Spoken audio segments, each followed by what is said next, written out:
पत प्यारी। सतनाम वाहिगुरु साहिब जी। हीरे हीरा बेदिया बरमे कनी अणी होए धीर। धागा होए परोईय हीरे माल रसाल गहीर।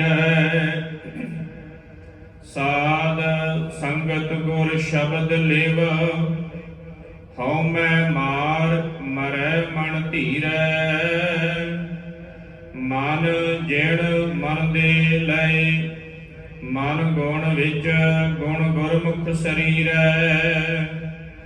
पैरी पै पाखा को होए काम धेन संतरेण ना नीर। सिला अलूणी चटणी लख अमृत रस तरसन सीर। विरला सिख सुनै गुर पीर। विरला सिख सुनै गुर पीर। वाहिगुरु जी का खालसा वाहिगुरु जी की फतेह। परम सन्मानयोग हजूर पातशाह जुगो जुग अटल चवर छत्र सिंघासन दे मालक गुरता गद्दी ते शोभायमान दीन दयाल सतगुरु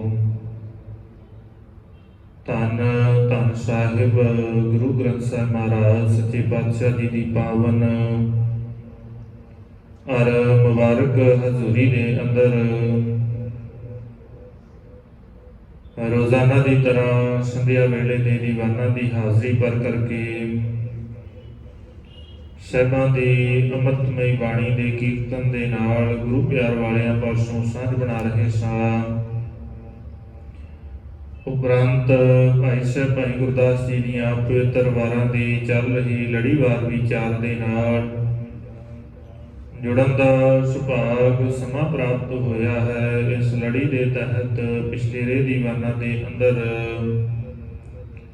चौथी वार दियां 15 पौड़ियां की विचार आप संगतां दे नाल साझी कीती। अगलेरी 16 नंबर पौड़ी जिसका पाठ आप जियां ने सत्कारयोग भाई साहब पासों श्रवण किया है। इसकी विचार आप संगतां दे नाल साझी करनी है। आओ विचारां दी आरंभता तो पहला गुरु चरनां दे अंदर हाजरी लवाइए। बड़े प्यार अते अदब सहित आखो जी सतनाम श्री वाहिगुरु साहिब जी। वाहिगुरु जी हीरे हीरा बेदिया बरमे कणी अणी होए धीर। साडा मन बड़ा कीमती है। मालक ने बाणी दे अंदर जदों मन की गल कीती है सिद्धांत की गल कीती है ते मन नूं समझाया है। क्योंकि मन सतगुरु कहते बड़ा कीमती है। ये सारियां तो कीमती वस्त है। जदों गुरु के चरणों के अंदर भेटा रखने की गल आएगी तो फिर भी मन भेंट करने वास्ते क्या जाएगा। जदों कुछ देण की गल आएगी गुरु नूं फिर उदों मन की गल आएगी कि जे देना है कुछ गुरु नूं ते मन देना है। मन बेचा सतगुर कै पास ते सेवक के कारज रास। मतलब कि मन सारिया चीज़ों का मूल है। चंगे मार्ग ते तुरना है तां भी मन तुरेगा, मंदे ते तुरना है तां भी ये मन ही कारण है। ते मालक कहते फिर इसे नूं ही खत्म करने वास्ते संसार के अंदर ਧਰਮੀ ਅਖਵਾਉਣ ਵਾਲੇ ਜੰਗਲਾਂ ਦੇ ਵਿੱਚ, ਕੰਧਰਾਂ ਦੇ ਵਿੱਚ ਤੁਰੇ ਫਿਰਦੇ ਸਨ।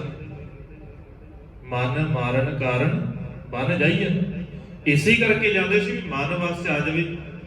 ਇਹੀ ਇੱਕ ਤਰੀਕਾ ਸੀ ਮਨ ਨੂੰ ਵਸ 'ਚ ਲਿਆਉਣਾ ਹੈ। ਹਰੇਕ ਨੇ ਆਪਣਾ ਇੱਕ ਨਵਾਂ ਤਰੀਕਾ ਦੱਸ ਦਿੱਤਾ ਵੀ ਇਹਦਾ ਮਨ ਨੂੰ ਵਸ 'ਚ ਲਿਆਂਦਾ ਜਾ ਸਕਦਾ ਹੈ। ਤੇ ਸਤਿਗੁਰੂ ਨੇ ਵੀ ਇਹੀ ਗੱਲ ਕਹੀ ਵੀ ਮਨ ਨੂੰ ਟਿਕਾਣੇ ਤੇ ਲਿਆਉਣਾ ਸਾਰਿਆਂ ਤੋਂ ਜ਼ਰੂਰੀ ਹੈ। ਕਬੀਰ ਸਾਹਿਬ ਕਹਿੰਦੇ ਮਨ ਦੌੜਦਾ ਬਹੁਤ ਹੈ। ਕਬੀਰ ਮਨ ਪੰਖੀ ਭਇਓ, ਉੱਡ ਉੱਡ ਦਹ ਦਿਸ ਜਾਏ। ਮਨ ਦਾ ਸੁਭਾਅ ਹੈ ਉੱਡਣਾ, ਔਰ ਇਹ ਆਪਣੀ ਮਰਜ਼ੀ ਦੇ ਨਾਲ ਉੱਡਦਾ ਹੈ। ਤੇ ਸਤਿਗੁਰੂ ਕਹਿੰਦੇ ਫਿਰ ਇਹਨੂੰ ਹੀ ਜਿੱਤਣਾ ਜ਼ਰੂਰੀ ਹੈ। ਮਨ ਜੀਤਾ ਜਗ ਜੀਤ।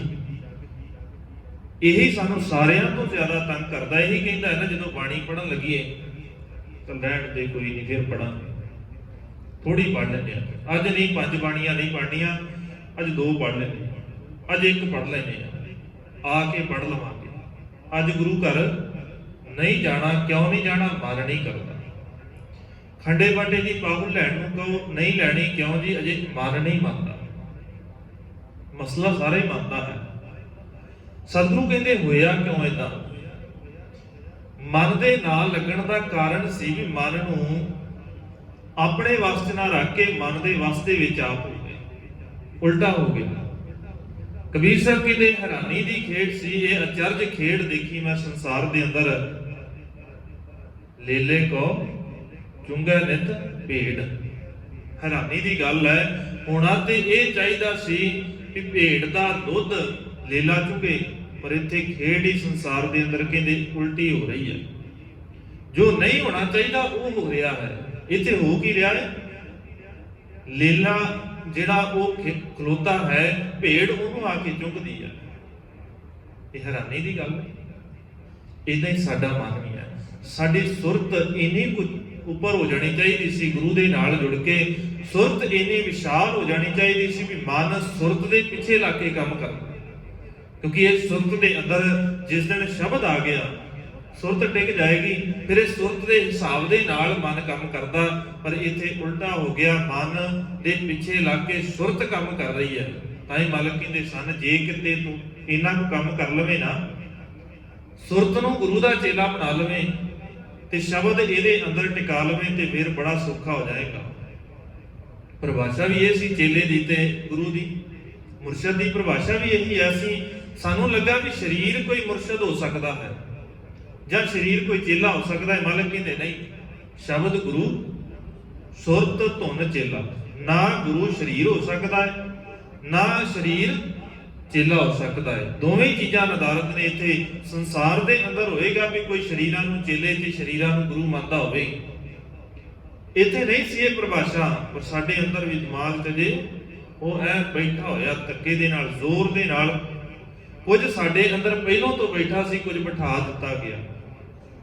ਕਿਉਂਕਿ ਸ਼ਬਦ ਇੰਨਾ ਕੁ ਕਰਾਮਾਤੀ ਹੈ, ਜਿਹੜਾ ਸ਼ਬਦ ਦੇ ਨਾਲ ਜੁੜ ਗਿਆ, ਸੁਰਤ ਇੰਨੀ ਵਿਸ਼ਾਲ ਹੋ ਜਾਂਦੀ ਹੈ, ਫਿਰ ਸੰਸਾਰ ਦੀ ਪਰਵਾਹ ਹੀ ਨਹੀਂ ਹੁੰਦੀ। ਫਿਰ ਇਹ ਲੱਗਦਾ ਹੀ ਨਹੀਂ ਹੈ ਵੀ ਕਿਹੜਾ ਕਰਮ ਕਾਂਡ ਕਰਨਾ ਹੈ, ਕਿਹੜਾ ਨਹੀਂ ਕਰਨਾ, ਮਸਲਾ ਹੀ ਕੋਈ ਨਹੀਂ ਹੈ। ਫਿਰ ਸਿਰਫ ਤੇ ਸਿਰਫ ਸ਼ਬਦ ਦੀ ਗੱਲ ਹੈ, ਫਿਰ ਕਿਸੇ ਹੋਰ ਦੀ ਲੋੜ ਹੀ ਨਹੀਂ ਹੈ। ਫਿਰ ਸਾਰਾ ਕੁਝ ਛੱਡ ਕੇ ਮਨੁੱਖ ਜਿਉਂਦਾ ਹੈ, ਕਿਉਂਕਿ ਉਹਨੇ ਕਰਨਾ ਕੀ ਹੈ? ਜਿੱਤਣਾ ਇਸ ਮਨ ਨੂੰ। ਮਨ ਜੀਤਾ ਜਗ ਜੀਤ। ਔਰ ਇਸ ਮਨ ਨੂੰ ਜਿੱਤਣ ਵਾਸਤੇ ਸਤਿਗੁਰੂ ਕਹਿੰਦੇ ਇੱਕੋ ਹੀ ਇੱਕ ਤਰੀਕਾ ਹੈ, ਆਪਣਾ ਮਨ ਗੁਰੂ ਦੇ ਕੋਲ ਆ ਕੇ ਸਮਰਪਿਤ ਕਰਦੇ। ਜਿਵੇਂ ਗੁਰੂ ਕਹਿੰਦਾ ਹੈ ਫਿਰ ਉਦਾਂ ਜੀ। ਭਾਈ ਗੁਰਦਾਸ ਜੀ ਨੇ ਅੱਜ ਦੇ ਪਾਵਨ ਪੌੜੀ ਦੇ ਅੰਦਰ ਉਦਾਹਰਨ ਦਿੰਦਿਆਂ ਕਿਹਾ, ਕਹਿਣ ਲੱਗੇ ਹੀਰਾ ਹੀਰਾ ਬੇਦੀ ਹੈ। ਹੀਰੇ ਦੇ ਅੰਦਰ ਕਿਤੇ ਉਹਨੂੰ ਵਿੰਨਣਾ ਹੋਵੇ ਨਾ, ਪਰੋਣ ਵਾਸਤੇ ਕਹਿੰਦੇ ਹੀਰੇ ਦੀ ਅਣੀ ਵਰਮੇ ਦੇ ਨਾਲ ਲਾਈ ਜਾਂਦੀ ਹੈ। ਉਸ ਕਣੀ ਦੇ ਨਾਲ ਫਿਰ ਹੀਰੇ ਨੂੰ ਵਿੰਨਿਆ ਜਾਂਦਾ ਹੈ। ਸਤਿਗੁਰੂ ਕਹਿੰਦੇ ਮਨ ਵੀ ਤੇਰਾ ਬੜਾ ਕੀਮਤੀ ਹੈ। ਇਹ ਹੈ ਤੇ ਉਸੇ ਦੀ ਅੰਸ਼ ਨਾ, ਉਸ ਪਰਮਾਤਮਾ ਦੀ ਅੰਸ਼ ਹੈ। ਤੇ ਜਦੋਂ ਉਸੇ ਦੀ ਅੰਸ਼ ਹੈ ਤੂੰ, ਤੇ ਉਹਦੇ ਨਾਲ ਹੀ ਇਹਨੂੰ ਵਿੰਨ ਸਕਦਾ ਹੈ। ਉਸ ਅਕਾਲ ਪੁਰਖ ਵਾਹਿਗੁਰੂ ਦੀ ਅੰਸ਼ ਹੈ ਤੂੰ, ਇਹ ਮਨ ਉਸੇ ਦੀ ਅੰਸ਼ ਹੈ। ਤੇ ਉਹਦੇ ਸ਼ਬਦ ਦੇ ਰਾਹੀਂ ਜਿਸ ਦਿਨ ਇਹਨੂੰ ਵਿੰਨ ਲਵੇਂਗਾ, ਫਿਰ ਇਹ ਵਸ ਆ ਜਾਵੇਗਾ। ਮਨ ਵਸ ਆਵੇ ਨਾਨਕਾ, ਜੇ ਪੂਰਨ ਕਿਰਪਾ ਹੋਈ। ਜੇ ਉਸ ਮਾਲਕ ਵਾਹਿਗੁਰੂ ਦੀ ਕਿਰਪਾ ਹੋ ਜਾਏ ਤੇ ਫਿਰ ਮਨ ਵਸ ਚ ਆ ਜਾਏਗਾ। ਪਰ ਉਹਦੇ ਵਾਸਤੇ ਕਰਨਾ ਕੀ ਪਏਗਾ? ਉਹ ਸ਼ਬਦ ਦੇ ਰਾਹੀਂ ਇਸ ਮਨ ਨੂੰ ਵਿੰਨਣਾ ਪਏਗਾ। ਜਿਸ ਦਿਨ ਇਸ ਸ਼ਬਦ ਨੂੰ ਵਿੰਨ ਲਿਆ, ਸਤਿਗੁਰੂ ਕਹਿੰਦੇ ਫੇਰ ਹੀ ਇਸ ਮਨ ਨੂੰ ਤੂੰ ਗੁਰੂ ਚਰਨਾਂ 'ਚ ਟਿਕਾ ਸਕਦਾ ਹੈ। ਧਾਗਾ ਹੋਏ ਪਰੋਈਐ, ਹੀਰੇ ਮਾਲ ਪ੍ਰਸਾਦ ਗਹੀਰੈ। ਫਿਰ ਇਹਦੇ ਵਿੱਚ ਇਹਨੂੰ ਮਾਲਾ ਵੀ ਬਣਾਉਣਾ ਹੈ, ਕਿਉਂਕਿ ਇਕੱਲਾ ਫਿਰ ਬਹੁਤਾ ਚਿਰ ਟਿਕਦਾ ਨਹੀਂ ਹੈ। ਫਿਰ ਮਾਲਾ ਬਣਾਉਣਾ ਹੈ ਤਾਂ ਕਿ ਗੁਰੂ ਦੇ ਨਾਲ ਪੱਕਾ ਜੁੜ ਜਾਵੇ, ਤੇ ਇਹਦੇ ਵਿੱਚ ਧਾਗਾ ਪਾਉਣਾ ਪਏਗਾ। ਸਤਿਗੁਰੂ ਕਹਿੰਦੇ ਫਿਰ ਧਾਗਾ ਕਿਹੜਾ ਹੋਏਗਾ? ਪ੍ਰੇਮ ਦਾ। ਜਿਸ ਦਿਨ ਪ੍ਰੇਮ ਦਾ ਧਾਗਾ ਤੇਰੇ ਹਿਰਦੇ ਦੇ ਅੰਦਰ ਇਹਨੂੰ ਪਰੋ ਲਿਆ ਨਾ ਤੂੰ ਧਾਗੇ ਦੇ ਨਾਲ, ਪ੍ਰੇਮ ਦੇ, ਮਤਲਬ ਕਹਿੰਦੇ ਫਿਰ ਉਦੋਂ ਤੋਂ ਗੁਰੂ ਤੋਂ ਦੂਰ ਜਾ ਹੀ ਨਹੀਂ ਸਕਦਾ। ਇੱਥੇ ਤੇ ਚਾਹੀਦਾ ਹੀ ਇਹ ਸੀ ਸ਼ਬਦ, ਪ੍ਰੇਮ, ਇਹੀ ਚੀਜ਼ਾਂ ਸੀ ਜਿਨ੍ਹਾਂ ਨੇ ਮਨ ਨੂੰ ਟਿਕਾਉਣਾ ਸੀ। ਅਸੀਂ ਇਹਨਾਂ ਤੋਂ ਦੂਰ ਹੋ ਗਏ। ਸਤਿਗੁਰੂ ਨੇ ਸੌਖਿਆ ਦੱਸਿਆ ਸੀ, ਕਹੋ ਕਬੀਰ ਜਨ ਭਏ ਖਾਲਸੇ, ਪ੍ਰੇਮ ਭਗਤ ਜਿਹ ਜਾਣੇ। ਜਿਨ੍ਹਾਂ ਨੇ ਪ੍ਰੇਮਾ ਭਗਤੀ ਨੂੰ ਸਮਝਿਆ ਹੈ ਉਹ ਅਸਲ ਦੇ ਵਿੱਚ ਖਾਲਸੇ ਹੋ ਗਏ, ਉਹ ਸ਼ੁੱਧ ਹੋ ਗਏ, ਪਵਿੱਤਰ ਹੋ ਗਏ। ਜਿਨ੍ਹਾਂ ਦੇ ਹਿਰਦੇ ਦੇ ਅੰਦਰ ਪ੍ਰੇਮ ਕੇ ਸਰ ਲਾਗੇ ਤਨ ਭੀਤਰ, ਸਰ ਹੁੰਦਾ ਹੈ ਤੀਰ। ਜਿਨ੍ਹਾਂ ਦੇ ਹਿਰਦਿਆਂ ਦੇ ਅੰਦਰ ਪ੍ਰੇਮ ਦੇ ਤੀਰ ਲੱਗੇ ਨੇ, ਗੁਰੂ ਦਾ ਸ਼ਬਦ ਜਿਨ੍ਹਾਂ ਦੇ ਹਿਰਦਿਆਂ ਨੂੰ ਵਿੰਨ ਗਿਆ, ਕਹਿੰਦੇ ਉਹ ਹੋਰ ਕਿਸੇ ਪਾਸੇ ਨਹੀਂ ਜਾਂਦੇ। ਫਿਰ ਉਹ ਕਿਸੇ ਹੋਰ ਦਰ ਦੇ ਉੱਤੇ ਜਾ ਕੇ ਨਹੀਂ ਡਿੱਗਦੇ, ਫਿਰ ਇੱਕੋ ਹੀ ਥਾਂ ਹੈ। ਫਿਰ ਗੁਰੂ ਦਾ ਦਰ ਹੈ ਜਿੱਥੋਂ ਉੱਠਦੇ ਨਹੀਂ ਬਾਅਦ ਵਿੱਚ। ਇਹ ਆਪਣੇ ਮਨ ਨੂੰ ਪਰੋ ਲਿਆ ਹੈ। ਇਹੀ ਜ਼ਰੂਰੀ ਸੀ। ਜਿਸ ਦਿਨ ਅੱਜ ਦੇ ਦਿਨ ਦਾ ਇਤਿਹਾਸ ਪੜ੍ਹਦੇ ਆ, ਅੱਜ ਉਹ ਦਿਨ ਹੈ ਭਾਗਾਂ ਵਾਲਾ, ਜਿਸ ਦਿਨ ਇੱਕ ਮਹਾਨ ਸ਼ਖਸੀਅਤ ਨੇ ਜਨਮ ਲੈਣਾ ਸੀ, ਪਰ ਜਿਹਨੂੰ ਮਾਣ ਕਿਹੜਾ ਮਿਲਿਆ? ਖਾਲਸੇ ਦੀ ਮਾਤਾ ਹੋਣ ਦਾ। ਸਾਨੂੰ ਉਦਾਂ ਨਹੀਂ ਸੰਸਾਰ ਦੇ ਅੰਦਰ ਕੁਝ ਵੀ ਭੁੱਲਦਾ ਨਾ। ਸਾਨੂੰ ਆਪਣੇ ਜਨਮ ਦਿਨ, ਬੱਚਿਆਂ ਦੇ ਜਨਮ ਦਿਨ, ਮਾਤਾ ਪਿਤਾ ਦੇ ਜਨਮ ਦਿਨ ਨਹੀਂ ਭੁੱਲਦੇ। ਜਦੋਂ ਖੱਡੇ ਬਾਟੇ ਦੀ ਬਾਹੂ ਲੈਂਦੇ ਉਦੋਂ ਹੀ ਗੱਲ ਕਹੀ ਜਾਂਦੀ ਹੈ, ਸਿਖਾਇਆ ਜਾਂਦਾ ਹੈ, ਸਾਨੂੰ ਚੇਤਾ ਕਰਾਇਆ ਜਾਂਦਾ ਹੈ ਬਾਰ-ਬਾਰ ਵੀ ਅੱਜ ਤੋਂ ਤੁਸੀਂ ਇਹ ਗੱਲ ਨੂੰ ਚੇਤੇ 'ਚ ਰੱਖਣਾ ਹੈ। ਅੱਜ ਤੋਂ ਤੁਹਾਡਾ ਪਿਤਾ ਕਲਗੀਧਰ ਸਵਾਮੀ ਧੰਨ ਗੁਰੂ ਗੋਬਿੰਦ ਸਿੰਘ ਮਹਾਰਾਜ ਸੱਚੇ ਪਾਤਸ਼ਾਹ, ਤੁਹਾਡੀ ਮਾਤਾ ਸਾਹਿਬ ਕੌਰ ਵਾਸੀ ਆਨੰਦਪੁਰ ਦੇ, ਜਨਮ ਕੇਸਗੜ੍ਹ ਸਾਹਿਬ। ਇਹ ਸਿਖਾਇਆ ਜਾਂਦਾ ਹੈ ਨਾ ਸਾਨੂੰ। ਅਸੀਂ ਕੁਝ ਨਹੀਂ ਚੇਤਾ ਰੱਖਦੇ। ਚੇਤਾ ਰੱਖਿਆ ਕਦੇ? ਸਾਨੂੰ ਇਹ ਗੱਲਾਂ ਚੇਤਾ ਰੱਖਣ ਲੱਗਿਆ ਵੀ ਇਦਾਂ ਲੱਗਦਾ ਹੈ ਵੀ ਪਤਾ ਨਹੀਂ ਕੀ ਹੋ ਜਾਏਗਾ, ਕੀ ਲੋੜ ਹੈ ਇਹਨਾਂ ਚੀਜ਼ਾਂ ਨੂੰ ਚੇਤਾ ਰੱਖਣ ਦਾ। ਪਰ ਜਦੋਂ ਪੜ੍ਹ ਕੇ ਦੇਖੀਏ ਨਾ, ਹੁਣ ਸਾਰਿਆਂ ਤੋਂ ਜ਼ਰੂਰੀ ਕੀ ਆ? ਜੇ ਗ੍ਰਸਥ ਜੀਵਨ ਨੂੰ ਸਿੱਖਣਾ ਹੋਵੇ ਤੇ ਧੀ ਕਿਹਦੇ ਕੋਲੋਂ ਸਿੱਖਦੀ ਹੈ? ਮਾਂ ਦੇ ਕੋਲੋਂ ਸਿੱਖਦੀ ਹੈ। ਸਾਡੀ ਮਾਤਾ ਕੌਣ ਸੀ? ਮਾਤਾ ਸਾਹਿਬ ਕੌਰ। ਤੇ ਜੇ ਮਾਤਾ ਸਾਹਿਬ ਕੌਰ ਕੋਲੋਂ ਸਿੱਖ ਲੈਂਦੇ ਅਸੀਂ ਕਿ ਮਾਤਾ ਸਾਨੂੰ ਸਿਖਾ ਗ੍ਰਸਥ ਜੀਵਨ ਦੇ ਅੰਦਰ ਰਹਿਣਾ ਹੈ ਤੇ ਕਿਵੇਂ ਰਿਹਾ ਜਾਵੇ। ਇਹ ਜ਼ਰੂਰੀ ਸੀ ਨਾ। ਜੇ ਗ੍ਰਸਥ ਜੀਵਨ ਦੇ ਅੰਦਰ ਪੁੱਤਰ ਨੇ ਕੁਝ ਸਿੱਖਣਾ ਹੁੰਦਾ ਹੈ ਤੇ ਸਾਰਿਆਂ ਤੋਂ ਪਹਿਲਾਂ ਉਹ ਸਿੱਖਦਾ ਹੈ ਬਾਪ ਦੇ ਕੋਲੋਂ। ਬਾਪ ਕਿਵੇਂ ਜ਼ਿੰਮੇਵਾਰੀ ਨਿਭਾਉਂਦਾ ਹੈ, ਕਿਵੇਂ ਉਹ ਪਰਿਵਾਰ ਨੂੰ ਸਾਂਭਦਾ ਹੈ, ਕਿਵੇਂ ਪਰਿਵਾਰ ਨੂੰ ਇਕੱਠਿਆ ਰੱਖਦਾ ਹੈ। ਨਾ ਤਾਂ ਪੁੱਤਰ ਭਟਕੇ ਕਦੇ ਕਲਗੀਧਰ ਸਵਾਮੀ ਦੇ ਕੋਲੋਂ ਸਿੱਖਿਆ ਸੀ ਤੇ ਨਾ ਧੀਆਂ ਨੇ ਕਦੇ ਮਾਤਾ ਸਾਹਿਬ ਕੌਰ ਦੇ ਕੋਲੋਂ ਧੀ ਬਣ ਕੇ ਸਿੱਖਿਆ। ਜੇ ਕਿਤੇ ਸੱਚਮੁੱਚ ਮੰਨ ਕੇ ਸਿੱਖ ਲੈਂਦੇ ਨਾ ਤੇ ਇਦਾਂ ਦਾ ਹਾਲ ਨਹੀਂ ਹੋਣਾ ਸੀ ਸਾਡਾ ਜਿੱਦਾਂ ਦਾ ਅੱਜ ਹੋਇਆ ਪਿਆ। ਕਦੇ ਮਾਤਾ ਸਾਹਿਬ ਕੌਰ ਨੂੰ ਪੁੱਛੀਏ ਕਿ ਤੁਹਾਨੂੰ ਕੀ ਲੋੜ ਸੀ, ਕਿਉਂ ਇਦਾਂ ਹੋਇਆ? ਤੇ ਸਤਿਗੁਰੂ ਦੀ ਤੇ ਸ਼ਰਤ ਹੀ ਬੜੀ ਨਿਵੇਕਲੀ ਸੀ। ਤੁਸੀਂ ਫਿਰ ਵੀ ਕਰਾਇਆ ਵਿਆਹ, ਤੁਸੀਂ ਫਿਰ ਵੀ ਸਤਿਗੁਰੂ ਦੇ ਨਾਲ ਰਹਿਣਾ ਪ੍ਰਵਾਨ ਕੀਤਾ। ਮਾਲਕ ਨੇ ਤੇ ਸਾਫ਼ ਕਹਿ ਦਿੱਤਾ ਸੀ ਸਾਡੇ ਨਾਲ ਗ੍ਰਸਤੀ ਜੀਵਨ 'ਚ ਨਹੀਂ ਰਹਿ ਸਕਦੇ। ਹਾਂ, ਜੇ ਉਹਦਾ ਰਹਿਣਾ ਹੈ ਆਨੰਦ ਕਾਰਜ ਕਰਾ ਕੇ ਤੁਸੀਂ ਸਾਡੇ ਨਾਲ ਰਹਿ ਸਕਦੇ ਹੋ, ਪਰ ਗ੍ਰਸਤੀ ਜੀਵਨ 'ਚ ਨਹੀਂ ਰਹਿ ਸਕਦੇ। ਫਿਰ ਤੁਹਾਨੂੰ ਤੁਸੀਂ ਕੀ ਦੇਖਿਆ ਸੀ? ਤੁਸੀਂ ਆਨੰਦਪੁਰ ਦਾ ਕਿਲ੍ਹਾ ਦੇਖਿਆ ਸੀ? ਕਿਲ੍ਹਾ ਬੜਾ ਵੱਡਾ। ਸਾਡੀ ਇਦਾਂ ਦੀ ਸੋਚ ਹੈ ਨਾ, ਅਸੀਂ ਇਦਾਂ ਹੀ ਸੋਚਦੇ ਹਾਂ ਨਾ। ਅਸੀਂ ਰਿਸ਼ਤਾ ਕਰਨਾ ਹੋਵੇ ਤੇ ਸਾਡੇ ਦਿਮਾਗ ਦੇ ਅੰਦਰ ਇਹੀ ਚੀਜ਼ਾਂ ਚੱਲਦੀਆਂ ਨੇ ਨਾ, ਘਰ ਵੱਡਾ ਹੋਵੇ ਔਰ ਪਹੁੰਚ ਵਾਲਾ ਹੋਵੇ। ਹੁਣ ਕਲਗੀਧਰ ਸਵਾਮੀ ਨੂੰ ਜਦੋਂ ਦੇਖਦੇ ਆ ਤੇ ਫਿਰ ਪਹੁੰਚ ਵੀ ਬੜੀ ਹੈ, ਸਾਰਾ ਦੇਸ਼ ਉਹਨਾਂ ਤੋਂ ਡਰਦਾ ਹੈ। ਔਰ ਜਦੋਂ ਲਿਖਾਰੀ ਲਿਖਦੇ ਨੇ, ਕਵੀ ਲਿਖਦੇ ਨੇ, ਉਹ ਲਿਖਣ ਲੱਗਿਆ ਇਹ ਸ਼ਬਦ ਵਰਤੇ ਨੇ, ਕਹਿਤ ਹਰਦਾਸ ਸ੍ਰੀ ਗੁਰੂ ਗੋਬਿੰਦ ਸਿੰਘ ਤੇਰੇ ਖਾਲ ਖੰਡ ਕੀ ਵਿਦੇਸ਼ ਧਾਕ ਪਈ ਹੈ, ਜਾਂ ਦਿਨ ਤੇ ਖਾਲਸਾ ਸਜਾਇਓ ਗੁਰੂ ਪਾਤਸ਼ਾਹ ਜੀ, ਤਾ ਦਿਨ ਤੇ ਸਾਹਨ ਕੀ ਸ਼ਾਹੀ ਸੁਆ ਪਈ ਹੈ। ਕਲਗੀਧਰ ਸਵਾਮੀ ਦੀ ਪਹੁੰਚ ਵੀ ਬੜੀ ਹੈ, ਵਿਦੇਸ਼ਾਂ ਤੱਕ ਧਾਕ ਹੈ, ਔਰ ਜਿੱਥੇ ਵੀ ਨਾਂ ਲਿਆ ਜਾਂਦਾ ਹੈ ਉੱਥੇ ਤੱਕ ਲੋਕ ਜਾਣਦੇ ਨੇ ਕਲਗੀਧਰ ਸਵਾਮੀ ਨੂੰ ਕਿ ਮਾਤਾ ਜੀ ਤੁਸੀਂ ਇਸ ਕਰਕੇ ਰਿਸ਼ਤਾ ਜੋੜਿਆ ਸੀ, ਇਸ ਕਰਕੇ ਮਨ ਦੇ ਅੰਦਰ ਸੰਕਲਪ ਕੀਤਾ ਸੀ, ਇਸ ਕਰਕੇ ਮਾਤਾ ਜਸਦੇਈ ਨੂੰ ਇਹ ਗੱਲ ਕਹੀ ਸੀ ਵੀ ਮੈਂ ਸਿਰਫ ਜੇ ਰਹਿਣਾ ਹੈ, ਵਿਆਹ ਕਰਾਉਣਾ ਹੈ, ਆਨੰਦ ਕਾਰਜ ਕਰਾਉਣਾ ਹੈ ਤੇ ਉਸੇ ਨਾਲ ਕਰਾਉਣਾ ਹੈ। ਤੁਸੀਂ ਤਾਂ ਪਿਤਾ ਰਾਮੂ ਨੂੰ ਇਹ ਗੱਲ ਕਹੀ ਸੀ ਕਿ ਪਿਤਾ ਜੀ ਮੈਂ ਤਾਂ ਉੱਥੇ ਵਿਆਹ ਉੱਥੇ ਹੀ ਕਰਾਉਣਾ, ਕਿਤੇ ਹੋਰ ਕਰਾਉਣਾ ਹੀ ਨਹੀਂ ਹੈ, ਕਿਉਂਕਿ ਉੱਥੇ ਪਹੁੰਚ ਬੜੀ ਹੈ ਉਹਨਾਂ ਦੀ, ਉਹਨਾਂ ਦਾ ਕਿਲ੍ਹਾ ਬੜਾ ਵੱਡਾ ਹੈ, ਸੇਵਕ ਬੜੇ ਨੇ ਉਹਨਾਂ ਦੇ, ਸੰਗਤਾਂ ਬੜੀਆਂ ਨੇ, ਧਨ ਬੜਾ ਹੈ ਉੱਥੇ, ਇਸ ਕਰਕੇ ਕਿਉਂਕਿ ਇਹ ਸੀ ਨਾ ਸਾਰਾ ਕੁਝ ਇਦਾਂ ਦਾ ਹੀ ਸੀ ਨਾ। ਅੱਜ ਸਾਡੇ ਵੀ ਸੋਚ ਦੇ ਅੰਦਰ ਕਿਤੇ ਇਦਾਂ ਦੇ ਖਿਆਲ ਨੇ ਤੇ ਫਿਰ ਮਾਤਾ ਸਿਖਾਏਗੀ ਕਿ ਇਹ ਇਸ ਕਰਕੇ ਨਹੀਂ ਸੀ ਜੋੜਿਆ ਮੈਂ ਰਿਸ਼ਤਾ ਵੀ ਮੈਨੂੰ ਉੱਥੇ ਆਨੰਦਪੁਰ ਦਾ ਕਿਲ੍ਹਾ ਦਿਖਦਾ ਸੀ, ਮੈਨੂੰ ਉੱਥੇ ਆਨੰਦਪੁਰ ਦਾ ਕਿਲ੍ਹਾ ਨਹੀਂ ਸੀ ਦਿਖਿਆ, ਮੈਨੂੰ ਇਹ ਪਤਾ ਸੀ ਵੀ ਉੱਥੇ ਆਨੰਦ ਬੜਾ ਹੈ। ਆਨੰਦਪੁਰ ਦੇ ਕਿਲ੍ਹੇ ਦੇ ਨਾਲ ਕੋਈ ਵਾਸਤਾ ਨਹੀਂ ਸੀ, ਉੱਥੇ ਇਸ ਗੱਲ ਦੇ ਨਾਲ ਵਾਸਤਾ ਨਹੀਂ ਸੀ ਵੀ ਧਨ ਬੜਾ ਹੁੰਦਾ ਹੈ, ਉੱਥੇ ਇਸ ਗੱਲ ਦੇ ਨਾਲ ਵਾਸਤਾ ਸੀ ਵੀ ਟਿਕਾ ਬੜਾ ਹੈ।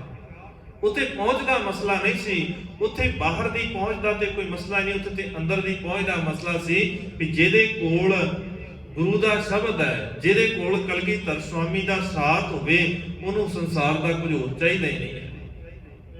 ਤੇ ਜੇ ਕਿਤੇ ਸਿਰਫ ਇਸੇ ਹੀ ਕਰਕੇ ਹੁੰਦਾ ਨਾ, ਮੈਂ ਕਿਲ੍ਹਾ ਦੇਖਿਆ ਹੁੰਦਾ ਤੇ ਫਿਰ ਜਿਸ ਦਿਨ ਕਿਲ੍ਹਾ ਗਿਆ ਸੀ ਮੈਂ ਉਸੇ ਦਿਨ ਚਲੀ ਜਾਣਾ ਸੀ, ਫਿਰ ਲੋੜ ਨਹੀਂ ਸੀ ਮੈਨੂੰ ਉੱਥੇ ਟਿਕਣ ਦੀ, ਕਿਉਂਕਿ ਸਾਡੇ ਸਮਾਜ ਦੇ ਅੰਦਰ ਇਦਾਂ ਹੋ ਰਿਹਾ ਹੈ, ਜਦੋਂ ਤੱਕ ਧਨ ਹੈ ਉਦੋਂ ਤੱਕ ਸਾਂਝ ਹੈ, ਜਿਸ ਦਿਨ ਧਨ ਗਿਆ ਉਸੇ ਦਿਨ ਸਾਂਝਾਂ ਵੀ ਫਿੱਕੀਆਂ ਪੈ ਜਾਂਦੀਆਂ, ਕੋਈ ਤਕਲੀਫ ਆ ਗਈ, ਦੁੱਖ ਆ ਗਿਆ, ਫਿਰ ਸਾਂਝਾਂ ਵੀ ਫਿੱਕੀਆਂ ਪੈ ਜਾਂਦੀਆਂ ਨੇ, ਕਿਉਂਕਿ ਰਿਸ਼ਤੇ ਦਾ ਆਧਾਰ ਹੀ ਇਹ ਸੀ। ਅੱਜ ਸਾਡੇ ਰਿਸ਼ਤਿਆਂ ਦੇ ਆਧਾਰ ਹੀ ਸਿਰਫ ਧਨ ਤੇ ਝੂਠ ਹੈ। ਜਦੋਂ ਤੱਕ ਧਨ ਤੇ ਝੂਠ ਸਾਡੇ ਰਿਸ਼ਤਿਆਂ ਦੇ ਆਧਾਰ ਰਹਿਣਗੇ ਉਦੋਂ ਤੱਕ ਸਾਡੇ ਰਿਸ਼ਤੇ ਸਦੀਵੀ ਨਹੀਂ ਹੋ ਸਕਦੇ। ਉਹ ਸਿਰਫ ਅੱਜ ਕੀ ਹੈ, ਅੱਜ ਇਹੀ ਕੁਝ ਚੱਲ ਰਿਹਾ ਨਾ ਕਿ ਤੁਸੀਂ ਸਾਨੂੰ ਕਿੰਨਾ ਧਨ ਦਿਓਗੇ ਤੇ ਤੁਹਾਡੇ ਕੋਲ ਕਿੰਨਾ ਧਨ ਹੈ, ਇੰਨਾ ਹੀ ਚੱਲ ਰਿਹਾ ਨਾ, ਇਹੀ ਕੁਝ ਹੈ। ਜਾਂ ਫਿਰ ਅੱਜ ਨਵਾਂ ਟ੍ਰੈਂਡ ਹੈ ਕਿ ਕੁੜੀ ਨੇ ਆਈਲੈਟਸ ਕੀਤੀ ਹੈ, ਵਧੀਆ ਹੈ, ਹੁਣ ਉਹ ਦੂਜੇ ਪਾਸੇ ਸ਼ੁਰੂ ਹੋ ਗਿਆ, ਹੁਣ ਤੁਸੀਂ ਦੱਸੋ ਵੀ ਤੁਹਾਨੂੰ ਕੀ ਚਾਹੀਦਾ ਹੈ। ਰਿਸ਼ਤਿਆਂ ਦਾ ਆਧਾਰ ਸਿਰਫ ਕੀ ਹੈ, ਲਾਲਚ।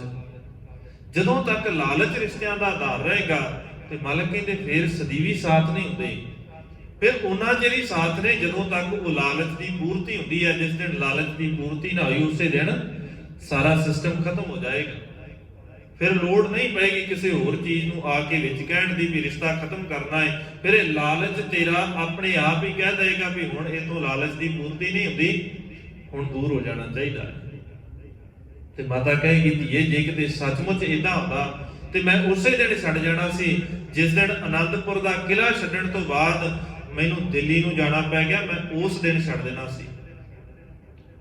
ਮੈਂ ਤਾਂ ਛੱਡ ਦੇਣਾ ਸੀ ਜਿਸ ਦਿਨ ਮੈਨੂੰ ਇਹ ਪਤਾ ਲੱਗਾ ਸੀ ਕਿ ਸਾਰਾ ਕੁਝ ਉਜੜ ਗਿਆ, ਹੁਣ ਬਚਿਆ ਕੁਝ ਵੀ ਨਹੀਂ ਹੈ, ਤੇ ਮੈਂ ਉਸ ਦਿਨ ਛੱਡ ਦੇਣਾ ਸੀ। ਉਸੇ ਦਿਨ ਇਹ ਦਾਅਵਾ ਕਰ ਦੇਣਾ ਸੀ ਵੀ ਮੇਰਾ ਤੇਰੇ ਨਾਲ ਅੱਜ ਤੋਂ ਕੋਈ ਰਿਸ਼ਤਾ ਨਹੀਂ। ਜਿਸ ਦਿਨ ਮੈਂ ਤਲਵੰਡੀ ਦੇ ਹਾਲ ਦੇਖੇ, ਮੈਂ ਉੱਥੇ ਜਾ ਕੇ ਕਹਿ ਦੇਣਾ ਸੀ ਵੀ ਹੁਣ ਨਹੀਂ, ਤੁਹਾਡੇ ਪਿੱਛੇ ਤੇ ਫੌਜਾਂ ਲੱਗੀਆਂ ਨੇ ਤੇ ਜੇ ਤੁਹਾਡੇ ਨਾਲ ਰਹੇ ਤੇ ਸਾਨੂੰ ਵੀ ਲੱਗ ਜਾਣਗੀਆਂ, ਸਾਨੂੰ ਵੀ ਤੰਗੀਆਂ ਝੱਲਣੀਆਂ ਪੈਣਗੀਆਂ। ਮੈਂ ਉਦੋਂ ਵੀ ਇਹ ਗੱਲ ਕਹਿ ਸਕਦੀ ਸੀ ਜਿਸ ਦਿਨ ਮੈਨੂੰ ਜਾ ਕੇ ਨੰਦੇੜ ਦੀ ਧਰਤੀ ਦੇ ਉੱਤੇ ਰਹਿਣਾ ਪਿਆ, ਉਸ ਦਿਨ ਵੀ ਕਹਿ ਸਕਦੀ ਸੀ ਵੀ ਆਪਣਾ ਦੇਸ਼, ਆਪਣਾ ਘਰ ਘਾਟ ਤੁਹਾਡੇ ਕਰਕੇ ਛੱਡਣਾ ਪੈ ਗਿਆ। ਮੈਂ ਉਦੋਂ ਵੀ ਉਲਾਂਭੇ ਦੇ ਸਕਦੀ ਸੀ, ਦੇਣੇ ਪੈਂਦੇ ਨਾ ਸਾਨੂੰ, ਅਸੀਂ ਦਿੰਨੇ ਆ ਨਾ ਇੱਕ ਦੂਜੇ ਨੂੰ ਉਲਾਂਭੇ ਇਦਾਂ ਦੇ, ਆਹ ਤੇਰੇ ਕਰਕੇ ਮੈਨੂੰ ਕਰਨਾ ਪੈ ਗਿਆ, ਤੂੰ ਮੇਰੇ ਵਾਸਤੇ ਆਹ ਨਹੀਂ ਕੀਤਾ। ਇਹੀ ਕੁਝ ਤੇ ਕਰਦੇ ਅਸੀਂ, ਸਾਡੇ ਕਲਾ ਦਾ ਕਾਰਨ ਵੀ ਤੇ ਘਰਾਂ ਚ ਆਹੀ ਹੈ। ਅਸੀਂ ਸਿੱਖੇ ਨਹੀਂ ਗੁਰੂ ਦੇ ਕੋਲੋਂ, ਕਦੇ ਸਿੱਖਣ ਦਾ ਯਤਨ ਹੀ ਨਹੀਂ ਕੀਤਾ ਵੀ ਅਸੀਂ ਸਿਰਫ ਦੇਖਿਆ ਕੀ ਹੈ, ਅਸੀਂ ਸੋਹਣੀਆਂ ਸੋਹਣੀਆਂ ਨਾ ਚੰਗੀਆਂ ਚੰਗੀਆਂ ਜੀਆਂ, ਬੜਾ ਜਿਹਦੇ ਚ ਰਸ ਜਿਹਾ ਆਉਂਦਾ ਕੰਨਾਂ ਦੇ ਵਿੱਚ, ਉਹ ਸਾਖੀਆਂ ਬੜੀਆਂ ਸੋਹਣੀਆਂ, ਬੜਾ ਯਾਦ ਹੈ ਸਾਨੂੰ ਸਤਿਗੁਰੂ ਨੇ ਆਹ ਕਰਾਮਾਤ ਕਰਤੀ, ਇੱਧਰ ਨੂੰ ਚਲੇ ਗਏ, ਆਹ ਕਰਾਮਾਤ ਕੀਤੀ, ਇੱਧਰ ਨੂੰ ਚਲੇ ਗਏ, ਉਹਨੂੰ 7 ਮੁੰਡੇ ਦੇ ਦਿੱਤੇ। ਸਿੱਖਿਆ ਜੀਣਾ ਬਸ ਲਾਜ, ਜਿੱਥੇ ਵੀ ਗੱਲ ਕੀਤੀ ਅਸੀਂ ਲੈਣ ਦੀ ਗੱਲ ਕੀਤੀ ਹੈ ਗੁਰੂ ਦੇ ਕੋਲੋਂ, ਉਹ ਹੀ ਸਾਨੂੰ ਚੇਤਾ ਵੀ ਜਿੱਥੇ ਤੇ ਸਾਨੂੰ ਲੱਗਦਾ ਹੈ ਵੀ ਗੁਰੂ ਕੋਈ ਦਿੰਦਾ ਹੈ, ਉਹ ਤੇ ਅਸੀਂ ਗੱਲਾਂ ਚੇਤੇ ਰੱਖੀਆਂ। ਜਿੱਥੇ ਲੱਗਾ ਵੀ ਗੁਰੂ ਕੁਝ ਸਾਡੇ ਤੋਂ ਵੀ ਲੈ ਸਕਦਾ ਹੈ, ਉਹ ਗੱਲਾਂ ਸਾਨੂੰ ਲੋੜ ਹੀ ਨਹੀਂ ਰਹੀ। ਜਿੱਥੇ ਗੁਰੂ ਨੇ ਸਿਖਾਇਆ ਸਾਨੂੰ ਵੀ ਕੁਝ ਛੱਡਣਾ ਵੀ ਪਏਗਾ ਤੈਨੂੰ, ਉਹ ਗੱਲਾਂ ਅਸੀਂ ਸਿੱਖੀਆਂ ਹੀ ਨਹੀਂ, ਨਾ ਸੁਣੀਆਂ। ਸਿੱਖਣਾ ਵੀ ਤੇ ਪਏਗਾ ਗੁਰੂ ਦੇ ਕੋਲੋਂ, ਬਿਨਾਂ ਸਿੱਖਿਆ ਕੰਮ ਨਹੀਂ ਚੱਲਣਾ। ਤੇ ਮਾਤਾ ਉਦਣ ਵੀ ਕਹਿ ਸਕਦੀ ਸੀ, ਜਿਸ ਦਿਨ ਧੀਏ ਮੈਨੂੰ ਉਥੋਂ ਤੋਰ ਦਿੱਤਾ ਨਾ, ਇਹ ਕਹਿ ਕੇ ਕਿ ਸਾਡਾ ਸਮਾਂ ਖਤਮ ਹੋ ਗਿਆ ਹੈ, ਸਾਡਾ ਸਮਾਂ ਨੇੜੇ ਆ ਗਿਆ ਹੈ, ਤੁਹਾਨੂੰ ਵਾਪਸ ਦਿੱਲੀ ਜਾਣਾ ਚਾਹੀਦਾ ਹੈ, ਮੈਂ ਉਦਣ ਵੀ ਕਹਿ ਸਕਦੀ ਸੀ ਬਹੁਤ ਹੋ ਗਿਆ, ਹੁਣ ਤੇ ਬੜੀ ਜ਼ਿੰਦਗੀ ਤੁਹਾਡੇ ਕਰਕੇ ਖਰਾਬ ਕਰ ਲਈ। ਮੈਂ ਉਦਣ ਵੀ ਨਹੀਂ ਕਿਹਾ, ਮੈਂ ਉਦਣ ਵੀ ਇਹ ਸ਼ਬਦ ਨਹੀਂ ਵਰਤੇ। ਜੇ ਦਿੱਲੀ ਆ ਕੇ ਕੁਝ ਸਮੇਂ ਬਾਅਦ ਹਾਲਾਤ ਮਾੜੇ ਹੁੰਦੇ ਨੇ, ਮੈਨੂੰ ਦਿੱਲੀ ਛੱਡ ਕੇ ਭਰਤਪੁਰ ਮਥੁਰਾ ਵਾਲੇ ਇਲਾਕਿਆਂ ਦੇ ਵਿੱਚ ਜਾ ਕੇ ਰਹਿਣਾ ਪੈਂਦਾ ਹੈ, ਮੈਂ ਉਦਣ ਵੀ ਇਹ ਗੱਲ ਕਹਿ ਸਕਦੀ ਸੀ ਵੀ ਉਹਦੇ ਨਾਲ ਮੇਰਾ ਕੋਈ ਰਿਸ਼ਤਾ ਨਹੀਂ ਹੈ, ਤੁਹਾਡਾ ਦੁਸ਼ਮਣ ਸੀ, ਮੇਰਾ ਉਹਦੇ ਨਾਲ ਕੋਈ ਰਿਸ਼ਤਾ ਨਹੀਂ ਹੈ, ਮੈਂ ਤੁਹਾਡੀ ਦੁਸ਼ਮਣ ਨਹੀਂ ਹਾਂ। ਮੈਂ ਉਦਣ ਵੀ ਕਹਿ ਸਕਦੀ ਸੀ, ਮੈਂ ਉਦਣ ਵੀ ਇਹ ਗੱਲ ਕਹਿ ਸਕਦੀ ਸੀ ਵੀ ਮੇਰੇ ਕੋਲੋਂ ਆ ਖਾਲਸੇ ਦੀ ਜ਼ਿੰਮੇਵਾਰੀ ਨਹੀਂ ਨਿਭਾਈ ਜਾਂਦੀ। 23 ਸਾਲ ਮਾਤਾ ਸਾਹਿਬ ਕੌਰ ਨੇ ਖਾਲਸੇ ਦੀ ਜ਼ਿੰਮੇਵਾਰੀ ਅਗਵਾਈ ਕੀਤੀ ਹੈ। ਸਾਨੂੰ ਉਸੇ ਵੇਲੇ ਦੌੜਨ ਦਾ ਮਨ ਕਰਦਾ ਹੈ ਕਿ ਹੁਣ ਨਹੀਂ, ਬਹੁਤ ਹੋ ਗਿਆ, ਮਜਬੂਰੀ ਵਸ ਕਿਤੇ ਸਮਾਜ ਦੇ ਡਰ ਤੋਂ ਕਰਦੇ ਰਹੀਏ ਵੱਖਰੀ ਗੱਲ ਹੈ, ਪਰ ਉੱਥੇ ਨਾ ਤੇ ਕੋਈ ਸਮਾਜ ਦਾ ਡਰ ਸੀ, ਉੱਥੇ ਤੇ ਹਾਲਾਤ ਹੀ ਇਦਾਂ ਦੇ ਸੀ। ਸਗੋਂ ਉਹ ਚਾਹੁੰਦੇ ਸਨ ਵੀ ਇਦਾਂ ਹੋ ਜਾਏ ਤੇ ਸੱਚ ਹੈ, ਜੇ ਕਿਤੇ ਇਦਾਂ ਕਹਿ ਦਿੱਤਾ ਜਾਵੇ ਵੀ ਸਾਡਾ ਕੋਈ ਰਿਸ਼ਤਾ ਨਹੀਂ ਹੈ। ਮਾਤਾ ਸਾਹਿਬ ਕੌਰ ਨੇ ਉਹਨਾਂ ਦੇ ਜਿਹੜੇ ਲਿਖਤ 9 ਹੁਕਮਨਾਮੇ ਮਿਲਦੇ ਨੇ ਖਾਲਸੇ ਦੇ ਵਾਸਤੇ, ਉਹਨਾਂ ਨੇ ਲਿਖੇ, ਖਾਲਸੇ ਦੀ ਅਗਵਾਈ ਕਰਦਿਆਂ ਹੋਇਆਂ ਬੜੀ ਜ਼ਿੰਮੇਵਾਰੀ ਦੇ ਨਾਲ 23 ਸਾਲ ਇਸ ਕੌਮ ਨੂੰ, ਖਾਲਸੇ ਨੂੰ ਇੱਕ ਮੁੱਠ ਕਰਨ ਦਾ ਯਤਨ ਕਰਦੇ ਰਹੇ। ਅਸੀਂ ਕੁਝ ਵੀ ਨਹੀਂ ਸਿੱਖ ਸਕੇ ਉਹਨਾਂ ਦੇ ਕੋਲ। ਕਹਿੰਦੇ ਜ਼ਰੂਰ ਹੈ ਮਾਤਾ ਸਾਹਿਬ ਕੌਰ ਖਾਲਸੇ ਦੀ ਮਾਤਾ ਹੈ, ਸਾਡੀ ਮਾਤਾ ਹੈ, ਅਸੀਂ ਜਾਣਨਾ ਵੀ ਨਹੀਂ ਚਾਹਿਆ। ਹੈਰਾਨੀ ਹੈ ਨਾ, ਸਾਨੂੰ ਆਪਣੀ ਮਾਤਾ ਦਾ ਸਾਰਾ ਕੁਝ ਪਤਾ ਹੁੰਦਾ ਹੈ, ਕਿੱਥੇ ਨਾਨਕੇ ਨੇ, ਕਿੰਨੀਆਂ ਭੈਣਾਂ ਨੇ, ਕਿੰਨੇ ਭਰਾ ਨੇ, ਅਸੀਂ ਸਾਰਾ ਕੁਝ ਜਾਣਨਾ ਚਾਹੁੰਦੇ ਹਾਂ ਨਾ, ਸਾਰਾ ਕੁਝ ਸਾਨੂੰ ਪਤਾ ਵੀ ਹੁੰਦਾ ਹੈ।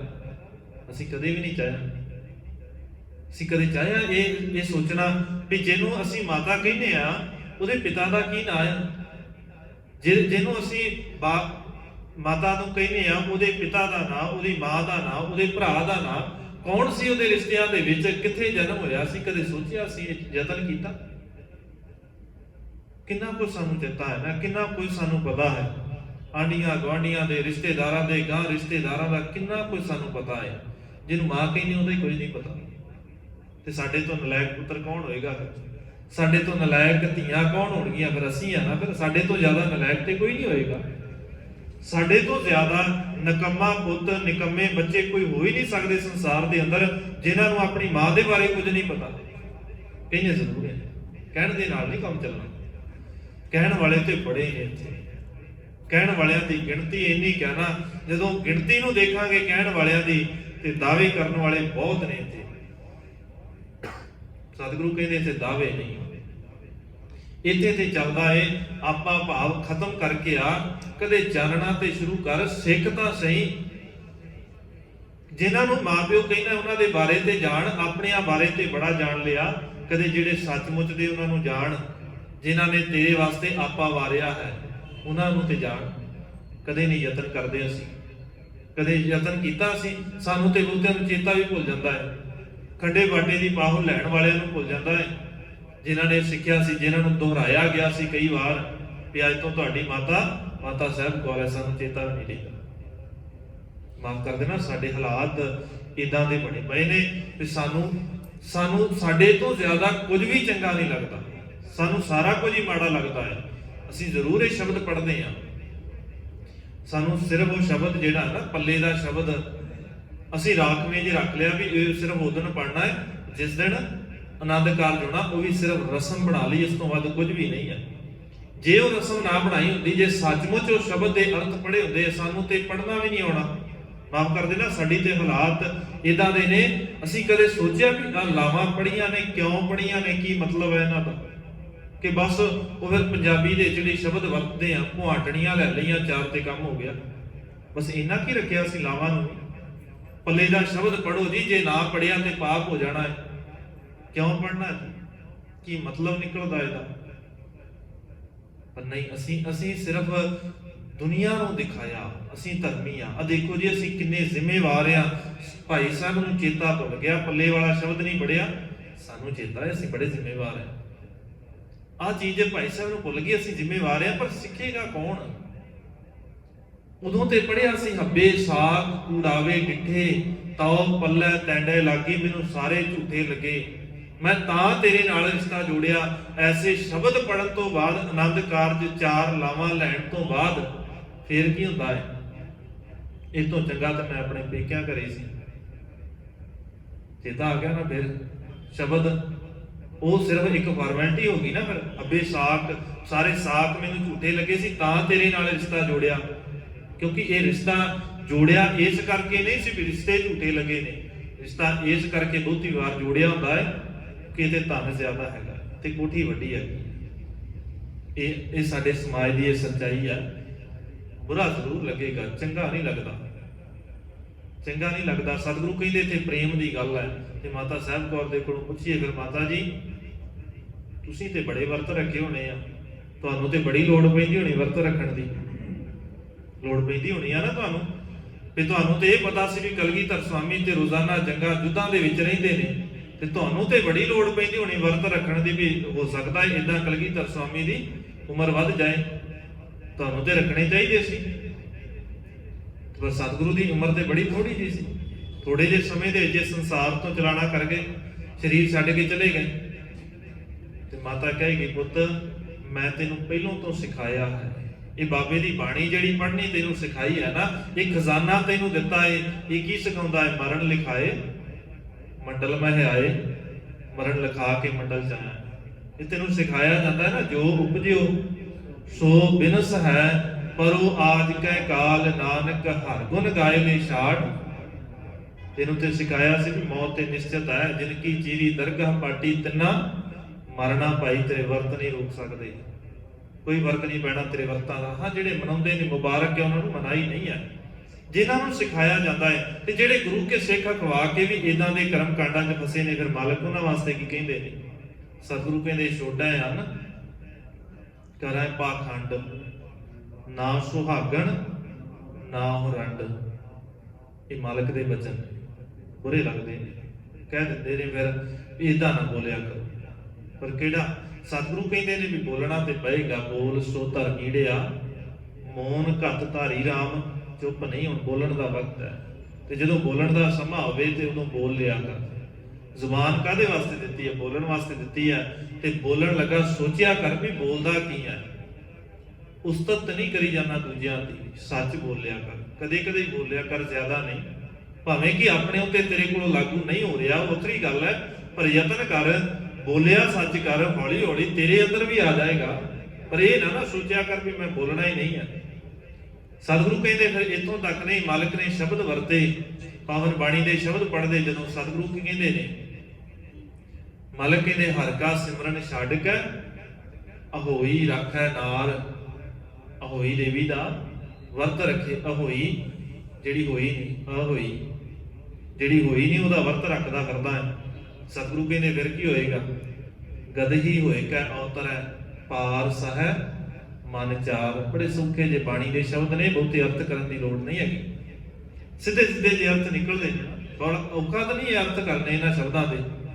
ਗਦਹੀ ਹੋਏ ਕੈ ਅਵਤਰੈ, ਗਦਹੀ ਜੇ ਪੰਜਾਬੀ ਦਾ ਸ਼ਬਦ ਵਰਤਾਂਗੇ ਤੇ ਫਿਰ ਖੋਤੀ ਹੋ ਜਾਏ। ਸਤਿਗੁਰੂ ਕਹਿੰਦੇ ਫਿਰ ਇਦਾਂ ਦਾ ਜਨਮ ਮਿਲੇਗਾ, ਇਦਾਂ ਦਾ ਜਨਮ ਹੈ ਤੇਰਾ ਉਸ ਖੋਤੀ ਵਰਗਾ, ਜਿਹੜੀ ਸਿਰਫ ਭਾਰ ਲੱਦੀ ਫਿਰਦੀ ਹੈ ਕਰਮ ਕਾਂਡਾਂ ਦਾ। ਮਾਲਕ ਕਹਿੰਦੇ ਐਵੇਂ ਨਾ ਪਖੰਡ ਕਰਿਆ ਕਰ, ਨਾ ਤੇਰੇ ਕੀਤਿਆਂ ਕੁਝ ਕਿਸੇ ਦੀ ਉਮਰ ਵਧਣੀ ਹੈ ਨਾ ਘਟਣੀ ਹੈ। ਹਾਂ, ਇਹਨਾਂ ਕਰ ਲਿਆ ਕਰ, ਹੋ ਸਕਦਾ ਹੈ ਉਹਦਾ ਬਲੱਡ ਪ੍ਰੈਸ਼ਰ ਠੀਕ ਰਵੇ ਦੋਵਾਂ ਦਾ, ਇੱਕ ਦੂਜੇ ਦਾ, ਜੇ ਜ਼ੁਬਾਨ ਨੂੰ ਥੋੜਾ ਜਿਹਾ ਬੰਦ ਕਰ ਲਵੇ ਤੇ ਫਿਰ ਇੰਨਾ ਕਦੇ ਹੋ ਸਕਦਾ ਹੈ ਉਹਦੀ 2 ਸਾਲ ਜਿਹੜੀ ਉਮਰ ਇਹਦਾ ਜ਼ਰੂਰ ਵੱਧ ਸਕਦੀ ਹੈ, ਤੇਰੇ ਭੁੱਖੇ ਰਿਆਂ ਵਧਣੀ ਨਹੀਂ ਹੈ। ਹੋ ਸਕਦਾ ਹੈ ਤੁਹਾਡੀ ਦੋਵਾਂ ਦੀ ਅਗਰ ਜ਼ੁਬਾਨ ਦੋਵਾਂ ਦੀ ਠੀਕ ਹੋ ਜਾਏ ਨਾ, ਫਿਰ ਬਲੱਡ ਪ੍ਰੈਸ਼ਰ ਦੇ ਕਰਕੇ ਜਿਹੜਾ ਉਹ ਵੱਧਦਾ ਹੈ ਨਾ, ਇੱਕ ਦੂਜੇ ਦੇ ਬੋਲਣ ਕਰਕੇ ਜਿਹੜੀਆਂ ਦਵਾਈਆਂ ਖਾਣੀਆਂ ਪੈਂਦੀਆਂ ਨੇ, ਸਰੀਰ ਨਾਸ਼ ਹੋ ਰਿਹਾ ਹੈ, ਹਾਂ ਉਹਨਾਂ ਹੋ ਸਕਦਾ ਜੇ ਜ਼ੁਬਾਨ ਦੇ ਉੱਤੇ ਕੰਟਰੋਲ ਆ ਜਾਵੇ। ਰੋਜ਼ਾਨਾ ਦਾ ਵਰਤ ਰੱਖਣਾ, ਇੱਕ ਦਿਨ ਦਾ ਨਹੀਂ। ਜਦੋਂ ਤੱਕ ਅਸੀਂ ਸੰਜਮ ਨਹੀਂ ਹੁੰਦੇ, ਸੰਜਮੀ ਨਹੀਂ ਆ, ਆਪਣੀਆਂ ਇੰਦਰੀਆਂ ਦਾ ਵਰਤ ਨਹੀਂ ਰੱਖਦੇ। ਸਤਿਗੁਰੂ ਕਹਿੰਦੇ ਜ਼ੁਬਾਨ ਦਾ ਵਰਤ ਨਹੀਂ ਕਦੇ ਰੱਖਿਆ, ਤੂੰ ਹੋਰ ਕਿਹੜਾ ਰੱਖਣਾ? ਮੰਦਾ ਬੋਲਣ ਦਾ ਵਰਤ ਰੱਖਿਆ ਕਰ, ਕਿਸੇ ਦਾ ਮਾੜਾ ਸੋਚਣ ਦਾ ਵਰਤ ਰੱਖਿਆ ਕਰ, ਕਿਸੇ ਦੀ ਨਿੰਦਿਆ ਕਰਨ ਦਾ ਵਰਤ ਰੱਖਿਆ ਕਰ, ਕਿਸੇ ਦੀ ਝੂਠੀ ਉਸਤਤ ਕਰਨ ਦਾ ਵਰਤ ਰੱਖਿਆ ਕਰ। ਆਹ ਵਰਤ ਰੱਖਣੇ ਸੀ ਅਸੀਂ ਕਿਹੜੇ ਰੱਖ ਕੇ ਬਹਿ ਗਏ ਜੀ? ਇਦਾਂ ਰੱਖਿਆ ਉਮਰ ਵੱਧ ਜਾਣੀ। ਜਿਹੜੇ ਮੰਨਦੇ ਨੇ ਮਨਾਉਂਦੇ ਨੇ ਮੁਬਾਰਕ ਹੈ, ਪਰ ਜੇ ਤਾਂ ਗੁਰੂ ਗ੍ਰੰਥ ਸਾਹਿਬ ਮਹਾਰਾਜ ਨੂੰ ਸਿੱਖ ਗੁਰੂ ਕਹਿੰਦੇ ਆ, ਧੰਨ ਗੁਰੂ ਗ੍ਰੰਥ ਸਾਹਿਬ ਮਹਾਰਾਜ ਦੇ ਸਿੱਖ ਕਮਾਉਂਦੇ ਆ, ਫੇਰ ਕਰਦੇ ਆ, ਤੇ ਫਿਰ ਮਾਲਕ ਦੇ ਸਪਸ਼ਟ ਲਫ਼ਜ਼ ਨੇ ਵੀ ਐਵੇਂ ਮੱਥਾ ਟੇਕਣ ਨਾ ਵੀ, ਫਿਰ ਮੱਥਾ ਮਾਰਿਆ ਤੇਰੇ ਕਿਸੇ ਕੰਮ ਨਹੀਂ, ਜਿੰਨੇ ਮਰਜ਼ੀ ਮਾਰੀ ਜਾ। ਬੜੇ ਦਾਅਵੇ ਕਰਦੇ ਨੇ, ਅਸੀਂ ਬਾਣੀ ਪੜ੍ਹਦੇ ਆ, ਸਤਿਗੁਰੂ ਕਹਿੰਦੇ ਬੜਾ ਚੰਗੀ ਗੱਲ ਹੈ, ਮੁਬਾਰਕ ਹੈ, ਚੰਗੀ ਗੱਲ ਹੈ, ਨਿਤਨੇਮ ਕਰਦਾ ਹੈ, ਬੜੀ ਸੋਹਣੀ ਗੱਲ ਹੈ, ਸਾਰਾ ਕੁਝ ਮੰਨਦਾ ਹੈ, ਬੜਾ ਚੰਗਾ ਹੈ। ਤੇ ਜਿਹੜੀ ਮੰਨਣ ਵਾਲੀ ਗੱਲ ਹੈ ਉਹ ਹੀ ਨਹੀਂ ਮੰਨਦਾ, ਫਿਰ ਦੂਜਿਆਂ ਨੂੰ ਦੱਸ ਰਿਹਾ ਧਰਮੀ ਹੈ। ਜਦੋਂ ਕਰਮ ਕਾਂਡ ਛੱਡਣ ਦੀ ਗੱਲ ਆਏਗੀ ਉਦੋਂ ਤੂੰ ਗੁਰੂ ਦੀ ਗੱਲ ਨਹੀਂ ਮੰਨਦਾ, ਉਦੋਂ ਤੂੰ ਦਾਅਵੇ ਕਰਦਾ ਮੈਂ ਸਿੱਖ ਹਾਂ। ਇਹ ਨਹੀਂ ਕੰਮ ਚੱਲਣਾ। ਸਤਿਗੁਰੂ ਕਹਿੰਦੇ ਇੱਥੇ ਆਉਣਾ ਹੈ, ਸਿਰਫ ਹਿਰਦੇ ਦੇ ਅੰਦਰ ਟਿਕਾ, ਔਰ ਜੇ ਸੱਚਮੁੱਚ ਪਤੀ ਪਤਨੀ ਬਣਨਾ ਹੈ ਤੇ ਗੁਰੂ ਦੇ ਕੋਲੋਂ ਸਿੱਖਾਂਗੇ। ਤਾਂ ਸਤਿਗੁਰੂ ਸਿਖਾਉਂਦੇ ਨੇ ਜੇ ਪਤੀ ਪਤਨੀ ਦਾ ਰਿਸ਼ਤਾ ਕਰਾਉਣਾ ਹੈ, ਇਹ ਨਹੀਂ ਹੈ ਵੀ ਕਿਤੇ ਕੋਲ ਬੈਠਣ ਕਰਕੇ, ਇਕੱਠੇ ਰਹਿਣ ਕਰਕੇ, ਇਕੱਠੇ ਖਾਣ ਪੀਣ ਕਰਕੇ ਤੋਂ ਪਤੀ ਪਤਨੀ ਹੋ ਸਕਦੇ ਆ, ਨਹੀਂ। ਮਾਲਕ ਕਹਿੰਦੇ ਧਨ ਪਿਰ, ਧਨ ਦਾ ਅਰਥ ਹੁੰਦਾ ਇਸਤਰੀ, ਪਿਰ ਪਤੀ। ਧਨ ਪਿਰ ਇਹ ਨਾ ਆਖੀਆਂ ਬਹਿਨ ਇਕੱਠੇ ਹੋਏ, ਏਕ ਜੋਤ ਦੋਏ ਮੂਰਤੀ, ਧਨ ਪਿਰ ਕਹੀਆਂ ਸੋਏ। ਆਹ ਹੈ ਅਸਲ ਦੇ ਵਿੱਚ ਪਰਿਭਾਸ਼ਾ ਪਤੀ ਤੇ ਪਤਨੀ ਦੀ। ਜਿਸ ਦਿਨ ਵਿਚਾਰਧਾਰਾ ਇੱਕ ਹੋ ਗਈ, ਸੋਚ ਇੱਕੋ ਜੀ ਹੋ ਗਈ, ਚੰਗੀ ਹੋ ਜਾਏ ਇੱਕੋ ਜੀ, ਇਹ ਨਾ ਹੋਵੇ ਮਾੜੀ ਬੜਿਆਂ ਦੀ ਇੱਕੋ ਜੀ, ਚੰਗੀ ਇੱਕੋ ਜੀ ਹੋਣੀ ਬੜਾ ਔਖਾ ਹੈ। ਸਤਿਗੁਰੂ ਕਹਿੰਦੇ ਜਿਸ ਦਿਨ ਸੁਰਤ ਦੇ ਅੰਦਰ ਸੱਚ ਆ ਗਿਆ, ਇੱਕੋ ਜੀ ਸੋਚ ਹੋ ਗਈ, ਉਸ ਦਿਨ ਪਤੀ ਪਤਨੀ ਅਖਵਾ ਸਕਦੇ। ਨਹੀਂ ਤੇ ਪੰਜਾਬੀ ਦਾ ਲਫ਼ਜ਼ ਵਰਤਿਆ ਜਾਂਦਾ ਨਾ, ਅਖਾਣ ਵਰਤਿਆ ਜਾਂਦਾ ਹੈ, ਜੋੜੀਆਂ ਜੱਗ ਥੋੜੀਆਂ ਨਰੜ ਬਥੇਰੇ। ਇੱਥੇ ਇਦਾਂ ਦੇ ਨਰੜਾਂ ਨੇ ਵੀ ਕੱਲ ਨੂੰ ਕਰਵਾ ਚੌਥ ਦੇ ਵਰਤ ਰੱਖਣੇ ਆ ਵੀ ਪਤੀ ਦੀ ਉਮਰ ਵੱਧ ਜਾਵੇ। ਇਦਾਂ ਦੇ ਨਰੜਾਂ ਨੇ ਵੀ ਜਿਨ੍ਹਾਂ ਨੇ ਰੋਜ਼ ਸਵੇਰ ਤੋਂ ਲੈ ਕੇ ਸ਼ਾਮਾਂ ਤੱਕ ਕਲਾ ਕਰਨੀ ਹੁੰਦੀ ਆ, ਔਰ ਵਰਤ ਰੱਖਣ ਤੋਂ ਬਾਅਦ ਵੀ ਕਹਿ ਦੇਣਾ ਵੀ ਤੇਰਾ ਸਿਆਪਾ ਕਰਦੀ ਆ ਤਾਂ ਭੁੱਖੀ ਰਹੀ ਆ, ਉਹਨਾਂ ਨੇ ਵਰਤ ਰੱਖਣੇ। ਹੈਰਾਨੀ ਨਹੀਂ ਹੁੰਦੀ ਅਜੇ ਤੇ ਸਿਆਪਾ ਕਰਨਾ ਹੈ, ਫਿਰ ਵੀ ਵਰਤ ਵੀ ਰੱਖਣਾ ਹੈ, ਸਿਰਫ ਦੂਜਿਆਂ ਨੂੰ ਭਰਮਾਉਣ ਵਾਸਤੇ ਜਾਂ ਆਪਣੇ ਆਪ ਨੂੰ ਮੂਰਖ ਬਣਾਉਣ ਵਾਸਤੇ। ਬਹੁਤੇ ਆਪਣੇ ਆਪ ਨੂੰ ਮੂਰਖ ਬਣਾਈ ਜਾਂਦੇ ਵੀ ਇਦਾਂ ਅਸੀਂ ਧਰਮੀ ਹੋ ਜਾਵਾਂਗੇ। ਮਾਲਕ ਕਹਿੰਦੇ ਇਹ ਕੰਮ ਛੱਡਣੇ ਪੈਣਗੇ ਜੇ ਸੱਚਮੁੱਚ ਗੁਰੂ ਕੇ ਸਿੱਖ ਅਖਵਾਉਣਾ ਹੈ। ਜੇ ਨਹੀਂ ਅਖਵਾਉਣਾ ਫਿਰ ਜਿੰਨੇ ਮਰਜ਼ੀ ਦਾਅਵੇ ਕਰ, ਜਿੰਨੇ ਮਰਜ਼ੀ ਕਰਮ ਕਾਂਡ ਕਰ, ਜਿੰਨੇ ਕਰੇਗਾ ਕਰਮ ਧਰਮ ਪਾਖੰਡ, ਜੋ ਦੀਸੈ ਤਿਨ ਜਮ ਜਾਗਾਤੀ ਲੂਟੈ, ਨਿਰਬਾਣ ਕੀਰਤਨ ਗਾਵੋ ਕਰਤੇ ਕਾ ਨਿਮਕ ਸਿਮਰਤ ਜਿੱਤ ਛੁਟੈ। ਚੰਗੇ ਗੁਣ ਧਾਰਨ ਕਰ ਲਈਏ ਫਿਰ ਉਮਰਾਂ ਆਪੇ ਵੱਧ ਜਾਣੀਆਂ। ਤੇ ਉਮਰਾਂ ਦਾ ਤੇ ਮਸਲਾ ਹੀ ਨਹੀਂ ਹੈ, ਤੇ ਮਸਲਾ ਹੈ ਸੋਚ ਕਿੱਦਾਂ ਦੀ ਹੈ, ਸੋਚ ਕਿੰਨੀ ਮੈਚਿਓਰ ਹੋਈ ਹੈ। ਸੋਚ ਤਾਂ ਅਜੇ ਤੱਕ ਸਾਡੀ ਇੱਥੇ ਕੀ ਖਲੋਤੀ ਹੈ ਵੀ ਲੂਣ ਵੱਧ ਹੋ ਗਿਆ ਤਾਂ ਘਰ 'ਚ ਕਲਾ ਹੋ ਜਾਂਦੀ ਹੈ, ਵਰਤ ਰੱਖਣਾ ਅਸੀਂ ਉਮਰ ਵਧਾਉਣ ਵਾਸਤੇ। ਸੋਚ ਤੇ ਸਾਡੀ ਇੰਨੀ ਕੁ ਮੈਚਿਓਰ ਹੈ, ਇੰਨੀ ਕੁ ਮੈਚਿਓਰ ਹੈ ਨਾ ਵੀ ਜੇ ਅੱਜ ਆਹ ਚੀਜ਼ ਨਹੀਂ ਮਿਲੀ, ਆਹ ਵਸਤਰ ਨਹੀਂ ਮਿਲਿਆ, ਆਹ ਚੀਜ਼ ਨਹੀਂ ਮਿਲੀ ਸਾਨੂੰ, ਤੇ ਇਸੇ ਗੱਲ ਦੀ ਕਲਾ ਹੋ ਗਈ। ਘਰ ਦੇ ਅੰਦਰ ਇਸੇ ਗੱਲ ਦੀ ਕਲਾ ਵੀ ਹੋ ਜਾਂਦੀ ਹੈ। ਅੱਜ ਰੋਟੀ ਸੜ ਗਈ ਤਾਂ ਕਲਾ ਹੋ ਗਈ। ਉਦਾਂ ਅਸੀਂ ਕਹਿੰਦੇ ਅਸੀਂ ਵਰਤ ਰੱਖਣਾ ਹੈ। ਕਾਹਦਾ ਵਰਤ ਰੱਖਣਾ ਹੈ? ਮਾਲਕ ਕਹਿੰਦੇ ਗੁਣ ਧਾਰਨ ਕਰ, ਇਹੀ ਤੇ ਸੱਚਮੁੱਚ ਵਰਤ ਹੈ। ਜਦੋਂ ਤੱਕ ਗੁਣ ਨਹੀਂ ਧਾਰਨ ਕਰਦਾ ਤੇਰੇ ਵਰਤ ਕਿਸੇ ਕੰਮ ਨਹੀਂ ਹੈ। ਇਹਨਾਂ ਵਰਤਾਂ ਦੇ ਨਾਲ ਕੰਮ ਨਹੀਂ ਚੱਲਣਾ, ਕੰਮ ਚੱਲਣਾ ਹੈ ਗੁਣਾਂ ਦੇ ਨਾਲ। ਗੁਣ ਧਾਰਨ ਕਰੀਏ। ਸਤਿਗੁਰੂ ਕਹਿੰਦੇ ਸਾਰਿਆਂ ਤੋਂ ਜ਼ਰੂਰੀ ਗੁਣ ਹੈ ਆਪਣੇ ਮਨ ਨੂੰ ਪ੍ਰੇਮ ਦੇ ਧਾਗੇ ਦੇ ਨਾਲ ਪਰੋ ਕੇ ਗੁਰੂ ਦੇ ਨਾਲ ਜੋੜ ਲੈ।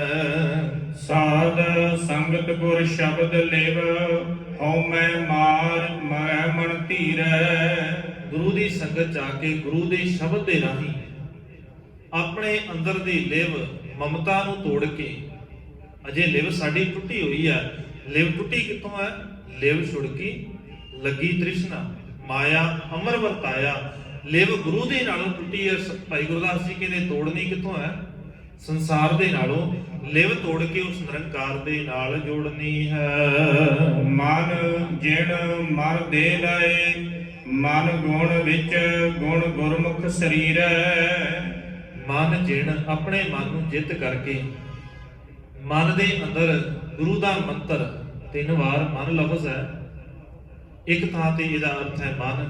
ਮਨ ਗੁਣ, ਮਨ ਦੇ ਅੰਦਰ ਗੁਰੂ ਦਾ ਮੰਤਰ, ਗੁਰੂ ਦਾ ਸ਼ਬਦ ਵਸਾ ਲਵੇ ਔਰ ਮਨ ਨੂੰ ਟਿਕਾ ਲਵੇ। ਇਹੀ ਸਾਰਿਆਂ ਤੋਂ ਜ਼ਰੂਰੀ ਹੈ। ਗੁਰਮੁਖ ਦੇ ਸਰੀਰ ਦੀ ਇਹ ਨਿਸ਼ਾਨੀ ਹੈ, ਗੁਰਮੁਖ ਦੀ ਇਹ ਨਿਸ਼ਾਨੀ ਹੈ ਵੀ ਉਹਦੇ ਅੰਦਰ ਗੁਣ ਨੇ।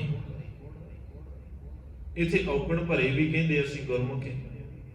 ਔਗਣਾਂ ਦੇ ਨਾਲ ਭਰਿਆ ਨੂੰ ਸਰੋਪੇ ਪਾ ਦਿੱਤੇ ਜਾਂਦੇ ਨੇ। ਬੜੇ ਗੁਰਮੁਖ ਸੱਜਣ ਨੇ, ਸਾਰੀ ਜ਼ਿੰਦਗੀ ਨਸ਼ਾ ਕਰਦਿਆਂ, ਸਾਰੀ ਜ਼ਿੰਦਗੀ ਦੂਜਿਆਂ ਦੇ ਹੱਕ ਖਾਂਦਿਆਂ, ਸਾਰੀ ਜ਼ਿੰਦਗੀ ਦੂਜਿਆਂ ਨੂੰ ਤੰਗ ਕਰਦਿਆਂ ਕੱਢ ਦਿੱਤੀ, ਤੇ ਮਰਨ ਤੋਂ ਬਾਅਦ ਉਪਾਧੀ ਦੇ ਦਿੰਦੇ ਅਸੀਂ ਵੀ ਇਹ ਬੜੇ ਗੁਰਮੁਖ ਸੱਜਣ ਸਨ।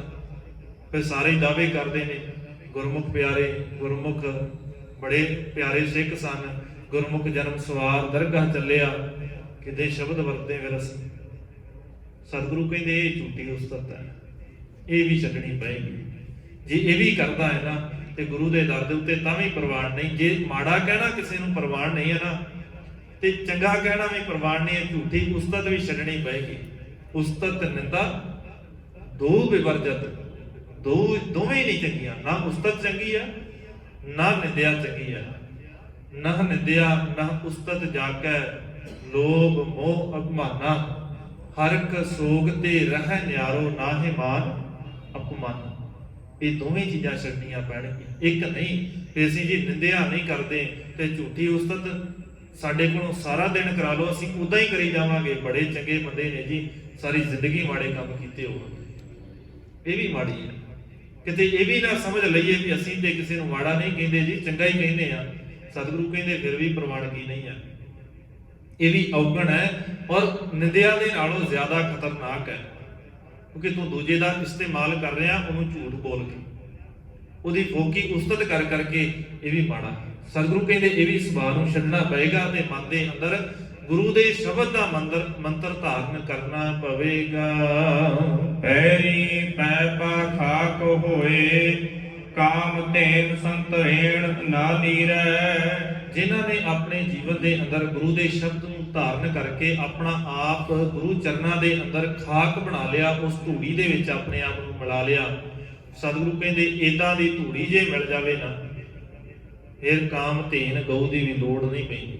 ਕਾਮ ਧੇਨ ਗਊ ਜਿਹੜੀ, ਉਹ ਵੀ ਫਿਰ ਇਹਦੇ ਨੇੜੇ ਨਹੀਂ ਆ ਸਕਦੀ। ਉਹਦੀ ਵੁਕਤ ਜਿਹੜੀ ਆ ਉਹ ਚਰਨਾਂ ਦੀ ਧੂੜੀ ਤੋਂ, ਗੁਰੂ ਦੇ ਚਰਨਾਂ ਦੀ ਧੂੜੀ ਜਿੱਥੇ ਮਿਲ ਜਾਵੇ, ਫਿਰ ਉਹ ਕਾਮ ਧੇਨ ਗਊ ਦੀ ਵੁਕਤ ਵੀ ਘਟ ਜਾਂਦੀ ਹੈ। ਸਿਲਾ ਅਲੂਣੀ ਚਟਣੀ, ਲਖ ਅੰਮ੍ਰਿਤ ਰਸ ਤਰਸਨ ਸੀਰੈ।